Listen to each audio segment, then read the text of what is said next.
नमस्कार दोस्तों, स्वागत है आप सभी का आपके अपने YouTube चैनल काजूवाला की कॉकटेल में। दोस्तों, यदि आप राजस्थान बोर्ड कक्षा 12वीं के विद्यार्थी हैं तो दोस्तों आपको अच्छी तरह से पता होगा कि आपका 16 अप्रैल को इकोनॉमिक्स अर्थशास्त्र का जो पेपर है वो होने वाला है। दोस्तों, इस वीडियो के अंदर मैं आप सभी को इकोनॉमिक्स के कुछ ऐसे मोस्ट इम्पोर्टेंट प्रश्न बताऊंगा जिनके आने का चांस आपकी बोर्ड परीक्षा में बहुत बहुत ज़्यादा है। तो इसलिए दोस्तों, अपने एग्ज़ाम को देने से पहले मेरे इन सभी प्रश्नों को आप जरूर पढ़कर जाएं। तो देख सकते हैं, इसमें आपको ऊपर ही ऊपर देखने को मिल सकेगा कि क्लास 12 यानी दोस्तों कक्षा 12वीं का पेपर है। चाहे दोस्तों आपके पास में आर्ट्स है या फिर कॉमर्स है, दोनों के लिए ही ये इकोनॉमिक्स का पेपर रहने वाला है। तो दोस्तों, आपको इस पेपर में जो टोटल टाइम दिया गया है वो दिया गया है 2 घंटे 45 मिनट, और साथ ही इस पेपर के जो मैक्सिमम मार्क्स हैं वो दोस्तों 80 रखे गए हैं। तो इस प्रकार से आपको सामान्य निर्देश दिए हैं पेपर में शुरुआत के अंदर। तो आपको रोल नंबर लिखने हैं, सभी प्रश्न करने अनिवार्य हैं, और साथ ही प्रत्येक प्रश्न का उत्तर आपको दी गई उत्तर पुस्तिका में करना है। तो इस प्रकार से दोस्तों आपको सामान्य निर्देश दिए हैं। हम सीधा चलते हैं पहले प्रश्न की ओर। तो दोस्तों, आपको सबसे पहले इस पेपर के अंदर खंड ए सेक्शन ए है वो मिलने वाला है। तो देखिए, सेक्शन ए का जो पहला प्रश्न है इसमें आपको वस्तुनिष्ठ प्रकार के प्रश्न मिलेंगे, यानी कि दोस्तों आपको 4 ऑप्शन दिए होंगे ABCD। आपको दोस्तों बताना है कि कौन सा ऑप्शन करेक्ट है। तो देखिए, हमारे पास में पहला वस्तुनिष्ठ प्रकार का प्रश्न आता है। इसमें आपसे पूछा है आर्थिक समस्या इस तथ्य के कारण उत्पन्न होती है कि। तो इसमें आपको 4 ऑप्शन दिए हैं। संसाधन दुर्लभ है, इच्छाएं असीमित है, तीसरा है संसाधनों का वैकल्पिक उपयोग होता है, और चौथा है उपयुक्त सभी। ठीक है दोस्तों, आप फटाफट से इन सभी प्रश्नों को अपनी कॉपी पर नोट डाउन करते जाइए। दोस्तों, तो अब आप आगे देख सकते हैं, हमारे पास में इस पेपर का जो दूसरा प्रश्न है वो आता है। इसमें आपको कहा है कि PPC की अवतलता का क्या तात्पर्य है। तो दोस्तों, आपको यहाँ पर 4 ऑप्शन दिए गए हैं। ढलान में वृद्धि, घटती ढलान, स्थिर ढलान, या चौथा इनमें से कोई नहीं। आगे आप देखिए तीसरा प्रश्न। इसमें आपको कहा है जब सीमांत उपयोगिता ऋणात्मक होती है तो कुल उपयोगिता यहाँ पर कितनी होगी। तो दोस्तों, कुल उपयोगिता 0 होगी, या कम होती हुई दिखाई देगी, या फिर अधिक होगी, या दोस्तों बहुत कम होगी। यह दोस्तों आपको बताना है। आगे आप देखिए चौथा प्रश्न। यहाँ पे आपको सीमांत उपयोगिता की गणना का सूत्र है वो बताना है, यानी कि दोस्तों फॉर्मूला है वो बताना है। तो देखिए, आपको 4 ऑप्शन दिए गए हैं। दोस्तों, चारों ऑप्शन के अंदर आपको विभिन्न प्रकार के फॉर्मूले दिए हैं। आपको बताना है कि सीमांत उपयोगिता की गणना का सूत्र है वो कौन सा है। चलिए अब आगे देखते हैं। दोस्तों, आगे हमारे पास में अब इस पेपर का 5वां प्रश्न आता है। इसमें आपको कहा है बजट रेखा किसको दर्शाती है। तो देखिए, कीमत पहला ऑप्शन, दूसरा उपभोक्ता का बजट, तीसरा सीमित साधन, और चौथा आवश्यकताएं। आगे देखिए छठा प्रश्न। यहाँ पे PPC की ढलान है वो क्या है, अवतल है या उत्तल है या क्षैतिज है या फिर खड़ी है। आगे देखिए 7वां प्रश्न। सामान्य मूल्य स्तर का अध्ययन एक विषय वस्तु है। तो देखिए, सूक्ष्म अर्थशास्त्र, समष्टि अर्थशास्त्र, तीसरा एक या दो दोनों, चौथा इनमें से कोई नहीं। तो इस प्रकार से दोस्तों पूरा इकोनॉमिक्स का पेपर रहेगा, और दोस्तों मुझे पूरा विश्वास है कि आपको यही इंपॉर्टेंट प्रश्न आपकी बोर्ड परीक्षा में देखने को मिलेंगे। तो आगे आप देखिए 8वां प्रश्न हमारे पास में आता है अंतिम माल किसके द्वारा उपयोग किया जाता है। तो उपभोक्ता द्वारा, निर्माता द्वारा, सरकार द्वारा, या फिर चौथा ऑप्शन ये सभी। आगे देखिए दोस्तों, आगे हमारे पास में 9वां प्रश्न आता है। इसमें आपको कहा है राष्ट्रीय आय का अनुमान प्राय किस प्रकार लगाया जाता है। तो देखिए NDP, NNP, NDP या फिर NNP। ठीक है, तो इस प्रकार से दोस्तों आपको 4 ऑप्शन दिए गए हैं। चलिए आगे देखते हैं दोस्तों 10वां प्रश्न। मुद्रा की आपूर्ति क्या है। ठीक है, तो आपको यहाँ पे फिर से 4 ऑप्शन दिए गए हैं। आगे देखिए 11वां प्रश्न। वाणिज्य बैंकों का मुख्य उद्देश्य क्या है, यानी दोस्तों जो कमर्शियल बैंक हैं उनका मेन एम क्या है। देखिए, पहला ऑप्शन सामाजिक कल्याण, दूसरा लाभ बढ़ाना, तीसरा मुद्रा जारी करना, और दोस्तों चौथा इनमें से कोई नहीं। चलिए आगे देखते हैं दोस्तों, हमारे पास में 12वां प्रश्न आता है इस पेपर का। बजट संतुलित कब होता है। तो आपको यहाँ पे 4 कंडीशंस दे रखी है। जल्दी से दोस्तों इसका करेक्ट आंसर बताइए। चलिए अब हम आगे चलते हैं। दोस्तों, आगे हमारे पास में अब इस पेपर का जो दूसरा प्रश्न है वो आता है, जिसमें आपको रिक्त स्थान की पूर्ति है वो करनी होगी। तो देखिए, पहला वाक्य यहाँ पे रिक्त स्थान आ चुका है आपके पास में उससे पहले, और फिर कहा है कि व्यय सरकार के लिए संपत्ति बढ़ाना है। ठीक है, तो आपको बताना है कि यहाँ पर खाली स्थान की जगह क्या आएगा।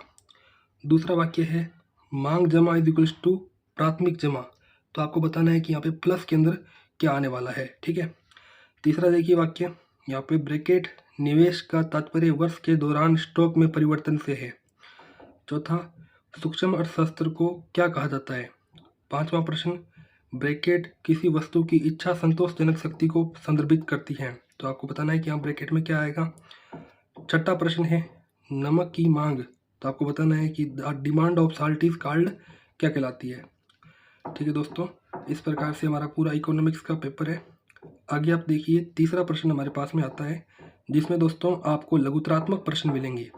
तो देखिए पहला लघुतरात्मक प्रश्न, आर्थिक एजेंटों से आपका क्या तात्पर्य है। दूसरा प्रश्न हमारे पास में आता है, अंतिम वस्तुओं के 2 उदाहरण दीजिए, यानी दोस्तों फाइनल गुड्स के आपको 2 एग्जाम्पल हैं वो देने हैं। दोस्तों अब आप आगे देखिए, हमारे पास में इस पेपर का जो तीसरा प्रश्न है वो आता है। इसमें आपको कहा है कि अर्थव्यवस्था के 4 क्षेत्रों के नाम लिखिए, यानी कि दोस्तों इकोनॉमिक्स के जो 4 सेक्टर्स हैं उनके आपको नाम बताने हैं। आगे चौथा प्रश्न है, इसमें आपको बताना है कि वास्तविक जीडीपी है वो क्या होती है, इस पे क्या तात्पर्य है, यानी दोस्तों रियल जीडीपी की आपको डेफिनेशन देनी है। आगे पांचवा प्रश्न, राष्ट्रीय आय को मापने की विधियों के नाम लिखिए। छठा प्रश्न है मुद्रा आपूर्ति को परिभाषित कीजिए। आगे सातवां प्रश्न, आदर्शात्मक यानी कि आदर्शात्मक जो यहाँ पे अर्थशास्त्र है वो क्या है, नॉर्मेटिव इकोनॉमिक्स क्या कहलाती है ये आपको बताना है। आठवां प्रश्न, उत्पादन संभावना वक्र क्या है। ठीक है। नौवां प्रश्न आप देखिए, मांग की लोच क्या है। इस प्रकार दोस्तों इलास्टिसिटी ऑफ डिमांड क्या कहलाती है ये दोस्तों आपको बताना है। आगे आप देखिए दोस्तों हमारे पास में 10वां प्रश्न आता है, उत्पादन फलन के बारे में लिखिए। आगे 11वां प्रश्न, राजस्व क्या है। 12वां प्रश्न है औसत लागत क्या है। तो इस प्रकार दोस्तों इकोनॉमिक्स अर्थशास्त्र का पूरा पेपर रहेगा। दोस्तों अपने एग्जाम को देने से पहले आप इन सभी प्रश्नों को एक बार जरूर पढ़कर जाएं, मैं आपको यही सलाह देना चाहूँगा। आगे आप देखिए हमारे पास में इस पेपर का खंड बी यानी कि दोस्तों सेक्शन बी है वो आता है। तो देखिए इसमें आपको शॉर्ट टाइप क्वेश्चन से वो मिलेंगे। तो दोस्तों आपको यहाँ पर चौथा प्रश्न दिया गया है, टीयू और एमयू के बीच संबंध लिखिए। आगे पांचवा प्रश्न, मांग का नियम क्या है। छठा प्रश्न, वस्तु विनिमय प्रणाली क्या है। सातवां प्रश्न है, पूरक वस्तुओं को उदाहरण से ही समझाइए। आठवां प्रश्न है, यदि बाजार मूल्य पर सकल घरेलू उत्पाद यानी कि जीडीपी एमपी 420 रुपये है और मूल्यह्रास कितना है 100 रुपये है। ठीक है दोस्तों, अब पूरे पढ़िए प्रश्न को। तो आपको शुद्ध घरेलू उत्पाद यानी कि दोस्तों एनडीपी एमपी की गणना है वो करनी है। ठीक है ना, एनडीपी एमपी इसकी दोस्तों आपको कैलकुलेशन करनी है। आगे देखिए 9वां प्रश्न, इसमें आपको बताना है कि 1929 के महामंदी का वर्णन कीजिए। ठीक है ना, जो महामंदी आई थी, बहुत ज़्यादा ग्रेट डिप्रेशन आया था, उसको दोस्तों आपको यहाँ पे डिस्क्राइब करना है। आगे देखिए 10वां प्रश्न, समष्टि अर्थशास्त्र को परिभाषित करें, यानी दोस्तों मैक्रो इकोनॉमिक्स है वो क्या होती है, इसे दोस्तों आपको डिफाइन करना है। आगे आप देखिए हमारे पास में 11वां प्रश्न आता है। इसमें दोस्तों आपको कहा है धन प्रवाह वास्तविक प्रवाह के विपरीत होता है कैसे। आगे आप देखिए 12वां प्रश्न, इसमें आपको कहा है सामाजिक कल्याण के सूचकांक के रूप में सकल घरेलू उत्पाद से संबंधित सीमाएं लिखिए। दोस्तों इस प्रकार से आपको इकोनॉमिक्स के अंग्रेजी और हिंदी दोनों माध्यम के अंदर प्रश्न मिल पाएंगे। यदि आप अंग्रेजी माध्यम में हो तो ऊपर वाले प्रश्न देखते रहिए। तो आगे आप देख सकते हैं हमारे पास में इस पेपर का 13वां प्रश्न आता है। इसमें आपको कहा है व्यय विधि के संबंध में सावधानियां हैं वो लिखनी है आपको। आगे आप देखिए 14वां प्रश्न, रेपो रेट से क्या तात्पर्य है। आगे दोस्तों 15वां प्रश्न आता है, सरकारी बजट क्या है। अर्थव्यवस्था में संसाधनों के आवंटन को प्रभावित करने में सरकारी बजट की भूमिका है, आपको उसकी व्याख्या करनी है। आगे आप देखिए 16वां प्रश्न, अल्पकाल और दीर्घकाल में अंतर करें। ठीक है ना, यानी कि लॉन्ग रन और शॉर्ट रन इनके मध्य दोस्तों आपको डिफरेंस है वो बताना है। दोस्तों तो चलिए अब हम आगे चलते हैं। हमारे पास में इस पेपर का जो खंड सी यानी कि दोस्तों सेक्शन सी है वो आता है। इसमें दोस्तों आपको दीर्घ उत्तरीय प्रश्न है वो मिलेंगे। तो देखिए 17वां प्रश्न, आपूर्ति की लोच को सूत्र और प्रकारों द्वारा स्पष्ट कीजिए। दोस्तों 17वें प्रश्न के अथवा में देखिए एक और प्रश्न है, आय के वर्तुल प्रवाह की व्याख्या करें। आगे 18वां प्रश्न है, राष्ट्रीय आय की गणना के लिए आय विधियों की व्याख्या करें। दोस्तों 18वें प्रश्न के अथवा में देखिए आपको एक और प्रश्न दिया है, वस्तुओं के मूल्य में परिवर्तन के कारण बजट सेट में परिवर्तन लिखिए। तो इस प्रकार से दोस्तों दीर्घ उत्तरीय प्रश्न रहेंगे जो कि बड़े बड़े प्रश्न हैं। इसमें दोस्तों आपको आगे यहाँ पर 19वां प्रश्न दिया है, मुद्रा आपूर्ति के मापों की व्याख्या करें। 19वें के अथवा में एक और दिया है प्रश्न, पैमाने के प्रतिफल को आरेख सहित समझाइए। आगे 20वां प्रश्न, केंद्रीय बैंक और वाणिज्यिक बैंक के बीच अंतर लिखिए। यानी कि सेंट्रल बैंक और कमर्शियल बैंक है, इनके मध्य आपको डिफरेंस बताना है। दोस्तों 20वें के अथवा में देखिए, एक पूर्ण प्रतियोगिता बाजार में लाभ अधिकतमीकरण की व्याख्या आपको करनी है। तो इस प्रकार से 20वां प्रश्न रहेगा। चलिए अब आगे देखते हैं दोस्तों। आगे हमारे पास में अब इस पेपर का जो खंड डी यानी कि दोस्तों सेक्शन डी है वो आता है। तो देखिए इसमें आपको निबंध प्रकार के प्रश्न मिलेंगे, यानी कि निबंधात्मक प्रश्न मिलेंगे। तो देखिए 21वां प्रश्न, केंद्रीय बैंक के कार्य लिखिए। दोस्तों 21वें अथवा में आपको एक और प्रश्न दिया है, अनुदिमान वक्र क्या है। यानी कि दोस्तों यहाँ पर आपको बताना है कि इनडिफरेंस कर्व क्या है तथा इसकी विशेषताओं को चित्र सहित आपको समझाना है। आगे 22वां प्रश्न, मुद्रा के प्रमुख 4 कार्यों की व्याख्या आपको करनी है। दोस्तों 22वें के अथवा में देखिए एक और प्रश्न दिया है, अल्पकालीन लागत वक्रों को आरेख के साथ समझाना है। ठीक है, इस प्रकार से दोस्तों हमारे पास में 22वां प्रश्न रहने वाला है। आगे हमारे पास में 23वां प्रश्न आता है। इसमें आपको कहा है राष्ट्रीय आय से संबंधित कोई 5 योग लिखिए।